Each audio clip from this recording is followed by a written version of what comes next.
What's up, guys? Josh here again, ready to talk about our first TV show that we're going to be doing here, Unbreakable Kimmy Schmidt Season 2. The first season was a huge surprise to me for it being as good as it was on Netflix. For those of you who don't know, the show originally was developed by Tina Fey for NBC, and then NBC just dropped it after like all 13 episodes had been filmed for the first season. They dropped it. They didn't want to have it on their network or anything.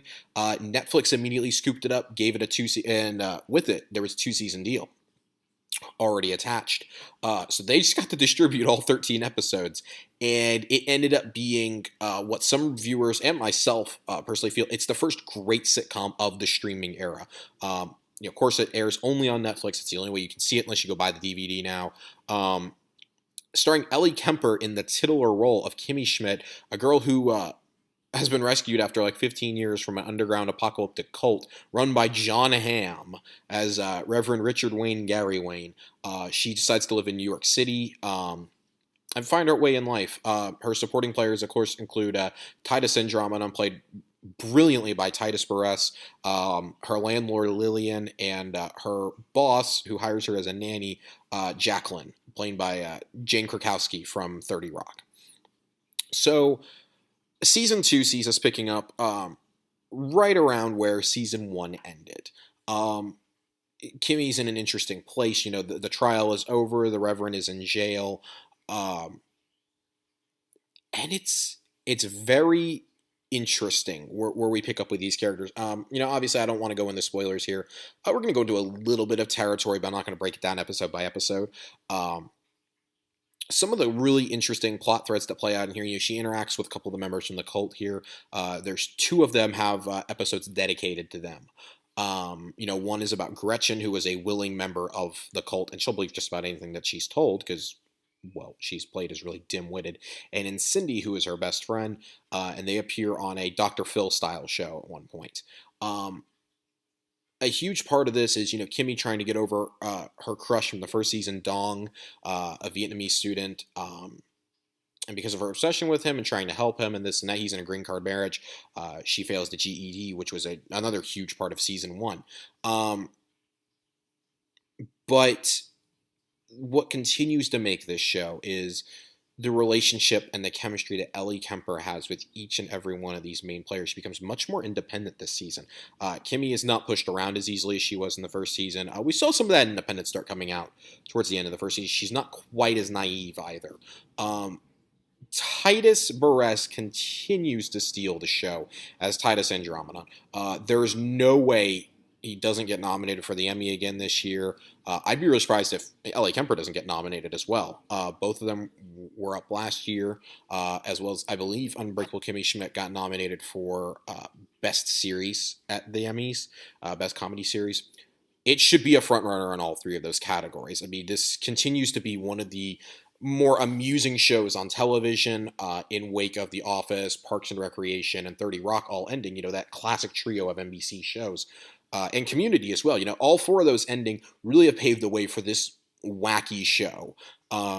It very much fits in the mold of those. It's a show that is not for everyone. I feel like I should say this. If you're watching this and you haven't seen the first season, it's weird. It takes a bit to get into. It's completely the opposite of the other show that I really like, which is Silicon Valley on HBO. This is one of the only comedies I think that's worth watching right now. We seem to be in a state of where stupid comedy is all that passes. Comedy is all that passes.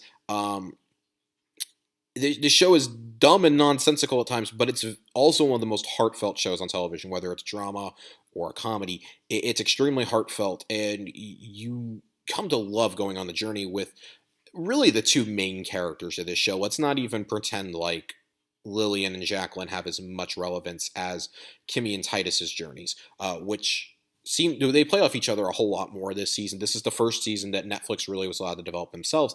They didn't have much to do with the first season. They acquired it and threw it out there like 3 months later. It was already done filming. This one, you can definitely see that there's a shift in the tone. It simultaneously gets more serious and funnier.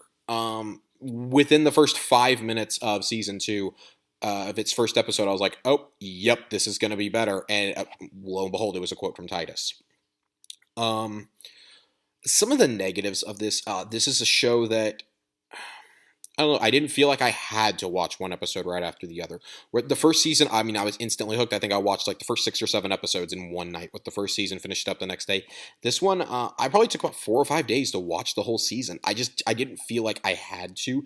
There wasn't that hook in me again, even though I really enjoyed it. After the first 3 or 4 episodes, I was like, okay, I can wait. The Dong storyline continues to be the absolute weakest part of the show. It was the weakest part of season one. It's the weakest part now. Um, it's still very aggravating. It's still very annoying, and it's not as good as it could have been. I think they should have just left it. They should have just left it alone. Instead, they keep coming back to it, and it bogs down the first half of the season. It really does. Once they're free of that storyline, the show explodes with creativity. We see Titus confronting relationships, which is a really, really cool thing that I liked in this season. That also felt a little drawn out. It was like, man, you want to be in a relationship, but it showed his controlling nature and how he's so self-centered, which is good. I mean, it exposed that even more to the audience. It exposed it to Kimmy. Um, and we got a bigger focus on Jacqueline, but it wasn't as much fun watching her without Kimmy being there. It definitely didn't feel as good. Seeing her actually have to be a mom was really funny. That provides one of the season's funniest moments when she gives her son a drug that makes him completely docile and listen to everything she says while he's attempting to play Transformers with her. Uh, that was a really funny interaction, but again, some of the gags just feel drawn out. We go on a 4 episode arc at the end of the season where Kimmy is trying to help Tina Fey, who is her therapist, Andrea. She picks up while she's Ubering. That whole arc feels very drawn out. It feels drawn out, like it could have been condensed down to like 2 episodes instead of 4 or 5. Um, it felt really forced, even though those were some hilarious scenes. It felt really forced on us, and they were just ran in a circle for about 4 episodes because they didn't know what to do with Kimmy. They knew what to do with the supporting characters, but not with her. Um, as always, the cameos in this season are absolutely great. Last season, really the only notable ones that we had were, of course, John Hamm as the Reverend and Tina Fey as the lawyer, the incompetent lawyer. This time, we get Ice-T. We have Jeff Goldblum playing a Dr. Phil style character. We have Joshua Jackson from Fringe who shows up. There's some really heartfelt cameos in this season, and it's really cool to see that. I like how they're expanding it. I think Netflix has a bigger area to kind of play with that now. So kind of wrapping up. Again, some of the plot threads just really get watered down. I lost interest. I almost lost interest in Kimmy's story at one point just because we weren't really getting her story for a while. It was the same thing over and over and over again. First, it was the Dong storyline that we kept coming back to. Just let that die. And then there was the whole Andrea thing, which was okay the first episode or two, then it got really played out. The supporting cast continues to be amazing. Jane Krakowski is loads better than she was in the first season to me, as she's coming to terms with the events of the first season still. Her husband, her getting divorced, her only having $12 million, so she's poor, and trying to woo a rich lawyer now. Coming to terms with her heritage, becoming just a more genuine person was really cool. Lillian, again, continues to be the most disposable part of this show.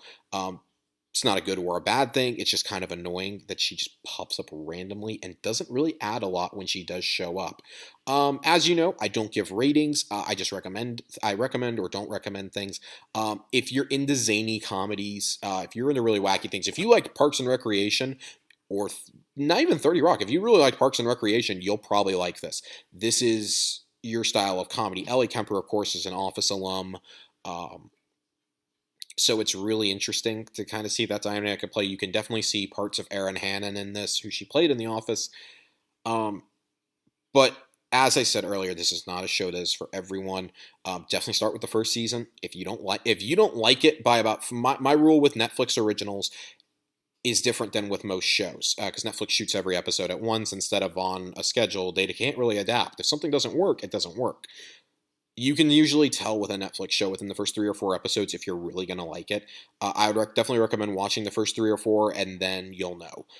My other major issue with this season, and it's not even I guess it's not even a major gripe. It's a double-edged sword. It's cooler that the episodes are a little bit longer because before they had to conform to NBC's guidelines, which was 22 minutes an episode. Now they're about 30 minutes, like the rest of the Netflix originals. It feels like we got a lot of filler in there. They had to fill 8, 9 more minutes, and they didn't really know what to do, I feel. That's a bit annoying. That's how we get some of this fluff. And on top of that, running around in circles with some of these plot threads, it just got very annoying very quickly. Still definitely worth a watch. Still one of the best comedies on TV. Well, not on TV, on streaming, I guess. It is the best one that you can watch on a streaming service. I will definitely say that without a doubt. We'll be up for a lot of awards recognition. Again, not for everyone, but if you liked the first season, or if you like these starring players, go look up some clips on YouTube. That's the coolest thing about these Netflix originals.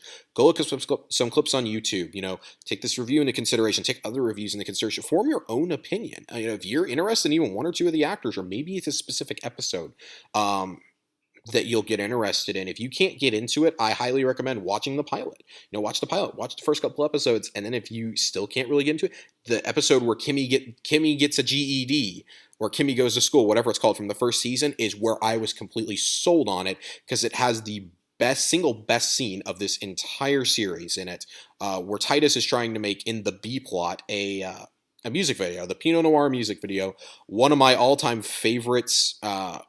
Not all-time favorites, I guess. One of my favorite scenes from television last year was him doing that, and that's the moment I knew this show had the potential to be a absolute classic and one of the top 5 shows Netflix would put out. And it's also the moment I realized NBC made a huge mistake by not keeping this show.